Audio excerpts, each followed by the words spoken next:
есептеңіз.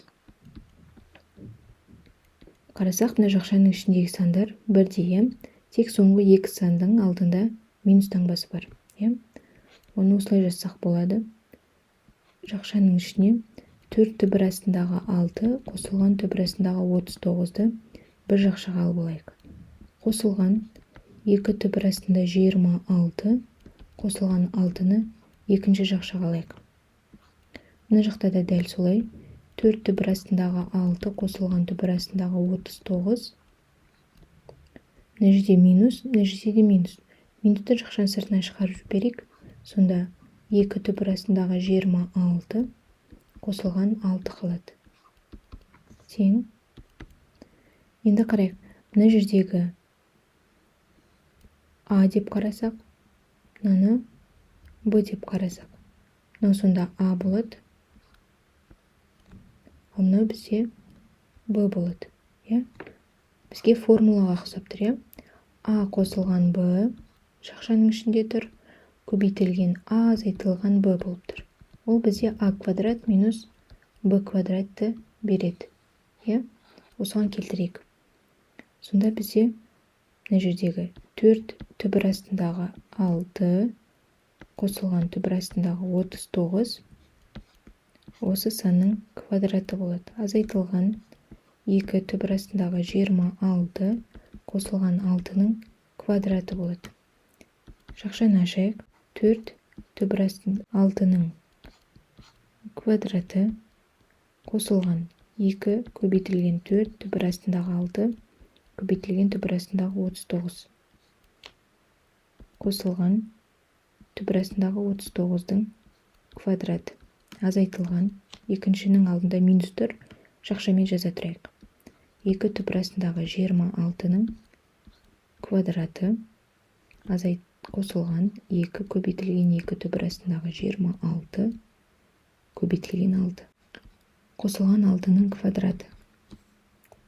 Тең 4-дің квадраты 16.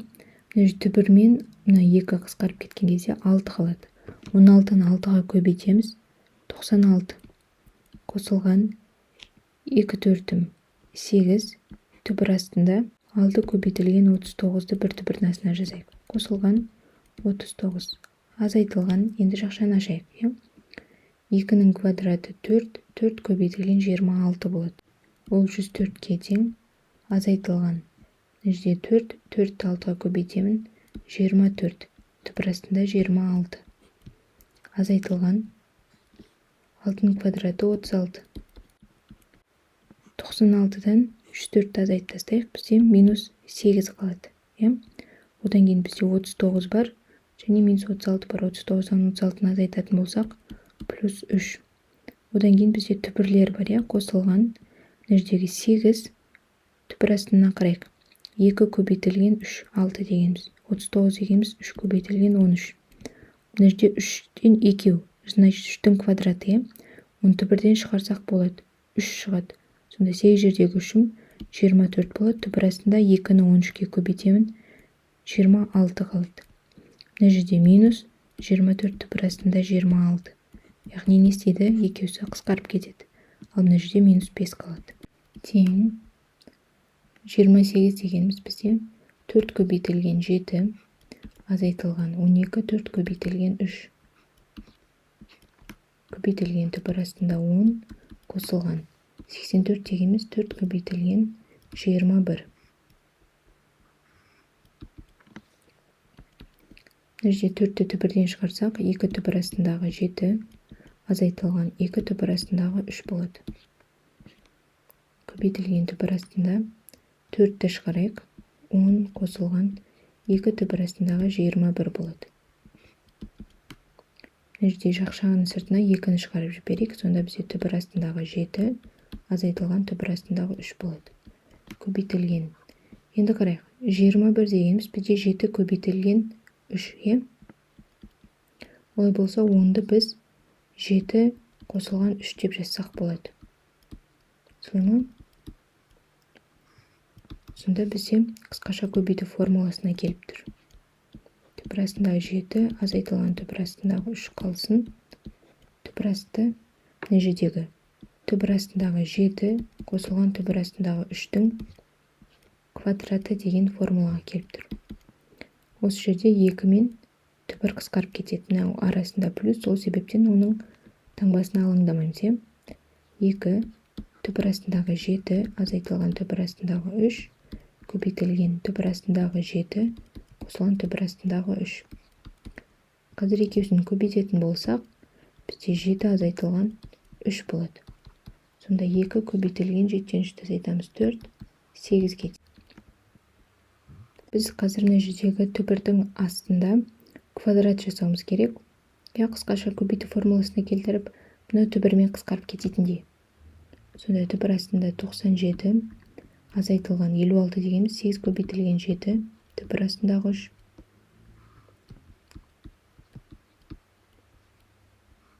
Бөлімінде түбір астындағы 52 азайтылған 30 дегеніміз 6 көбейтілген 5 түбір астындағы 3. Азайтылған 3 түбір астындағы 3. Көбейтілген мына жердегі қысқаша көбейту формуласына келіп тұр. 3 дегенді біз 2 қосылған 1 деп жазамыз. Түбір астында 2 қосылған 2 түбір астындағы 2 қосылған 1. Қосылған мына жерде де дәл солай, бірақ минуспен. 2 азайтылған 2 түбір астындағы 2 қосылған 1. Тең. Енді қарайық. Түбір астындағы 97 азайтылған. Мына жерде 2-ні қалдырайық. Қалғанын 3-тің жанына кіргіземіз. 3 көбейтілген 7-нің квадраты болып кіреді. Көбейтілген мына жерде 4 қалады. 4-ті кіргізсек 4-тің квадраты болып кіреді.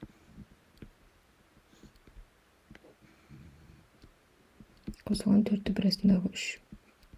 Бөлімінде 52 азайтылған. Мына жерден де 2-ні қалдырайық 6-ның жанынан. Сонда түбір астындағы 3 көбейтілген 5 бізде 5-тің квадраты болып кіреді. Ал мына жерде бізде 3 қалды, ол 3-тің квадраты болып кіреді.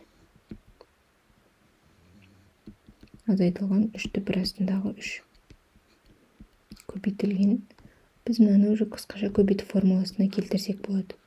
Түбір астындағы 2 қосылған түбір астындағы 1 квадрат. Сыртында түбір бар. Қосылған түбір астындағы 2 азайтылған түбір астындағы 1-дің квадраты. Тең. Түбір астында 97 азайтылған 2 түбір астында 7-нің квадраты бізде 49 көбейтілген 4-тің квадраты 16, 16-ны 3-ке көбейтсе 48. Қосылған 4 түбір астындағы 3 52 азайтылған 2 түбір астында 5-тің квадраты 25 көбейтілген 3-тің квадраты 9, 9-ды 3-ке көбейтеміз 27. Азайтылған 3 түбір астындағы 3 көбейтілген. Бізде мына жерде 2 мен түбір қысқарып кетеді. Түбір астындағы 2 қосылған түбір астындағы 1 ол 1. Қосылған мына жерде 2 мен түбір қысқарып кетеді. Сонда түбір астындағы 2 азайтылған 1 қалады. Енді қарайық. Мына жерде 49 көбейтілген 48. 49-ға 48-ді қоссақ 97 шығады. Олай болса, түбір астындағы 49 азайтылған 2 түбір астындағы 49 көбейтілген 48 қосылған 48. Қосылған 4 түбір астындағы 3. Бөлімінде 25-ке 27-ні қосатын болсақ, 52-ні береді. Олай болса, бөлімінде де 27 азайтылған 2 түбір астындағы 27 көбейтілген 25 қосылған 25. Азайтылған 3 түбір астындағы 3 көбейтілген. Мына жерде 1 мен минус 1 қысқарып кетеді. Мына екеуісін қосатын болсақ, 2 түбір астындағы 2. Мына жерде алымында түбір астындағы 49 азайтылған түбір астындағы 48 квадраты және түбір бар.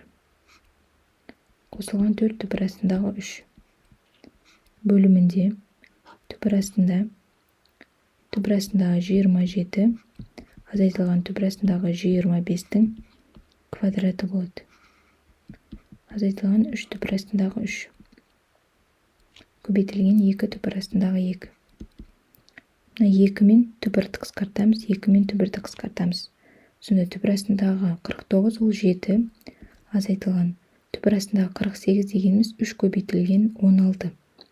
16-ны түбірден шығаратын болсақ, 4 түбір астындағы 3 болады. Қосылған 4 түбір астындағы 3 бөлімінде 2 мен түбір қысқарып кетті. Түбір астындағы 27. Ол 9 көбейтілген 3. 9-ды түбірден шығарсақ 3 шығады. Түбірдің астында 3 қалады. Азайтылған 25-тен бізде 5 шығады.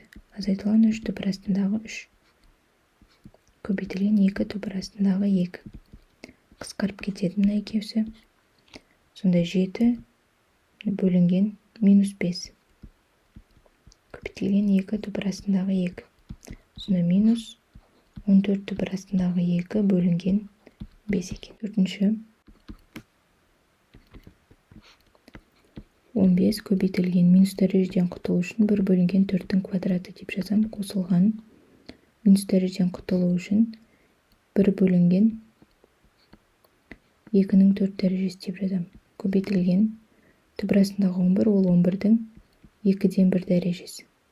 121 11-дің квадраты.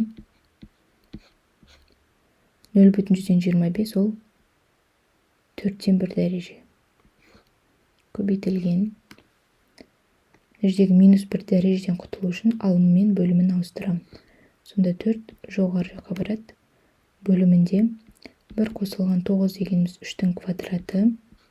0,125 ол бізде 4-тен 1 дәреже. Көбейтілген түбір астындағы 3 азайтылған 1 тең 4-тің квадраты 16, алымына 15 барады. Қосылған 2-ның 4-тен 1 дәрежесі көбейтілген 11-дің 2-ден 1 дәрежесі бөлімінде 11-дің 2 дәрежесі көбейтілген 4-тен 1 дәрежесі. Көбейтілген 4 бөлімінде 1 қосылған 3-тің 2 дәрежесі көбейтілген 4-тен 1 дәреже. Екінші жақшада түбір астындағы 3 азайтылған 1 тең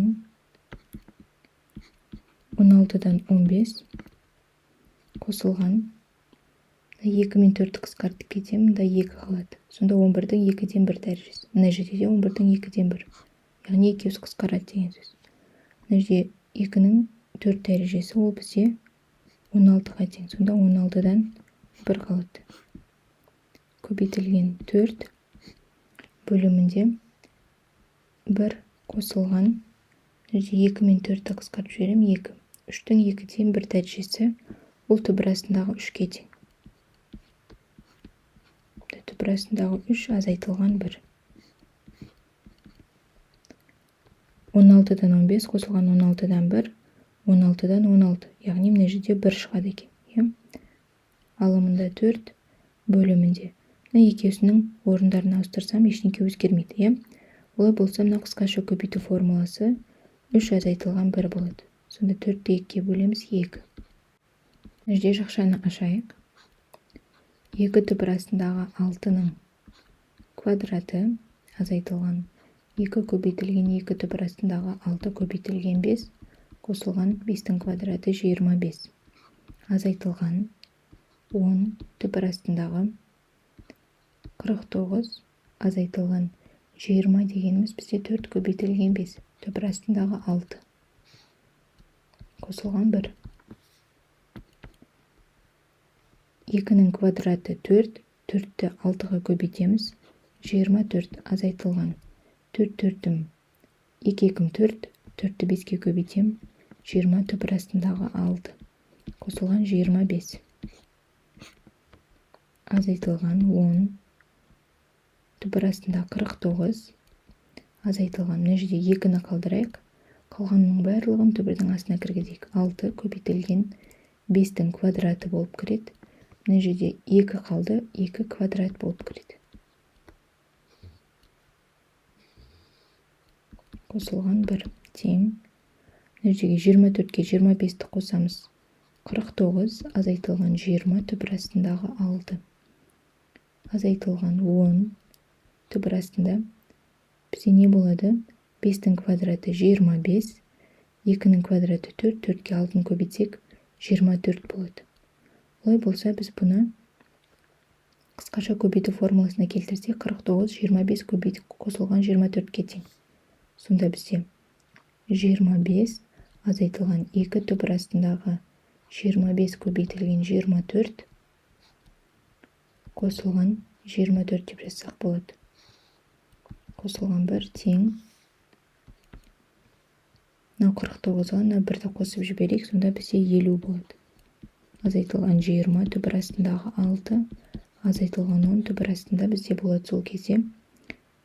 Түбір астындағы 25, азайтылған түбір астындағы 24-тің квадраты тең. 50 азайтылған 20 түбір астындағы 6, азайтылған 10. Мына жердегі 2 мен түбір қысқарып кетеді, сонда түбір астындағы 25 азайтылған 24 қалады. Түбір астындағы 25 ол бізде 5, азайтылған 24 дегеніміз 4 көбейтілген 6. Яғни 4-ті түбірден шығарсақ болады. 2 түбір астындағы 6 қалады. Тең. 50 азайтылған 20 түбір астындағы 6, азайтылған жақшаны ашайық. Минус 10-ды 5-ке көбейтем, минус 50. Мына жерде плюс 10-ды 2-ке көбейтем, 20 түбір астындағы 6. Мына екеуісі қысқарады, мына екеуісі қысқарады, жауабы 0.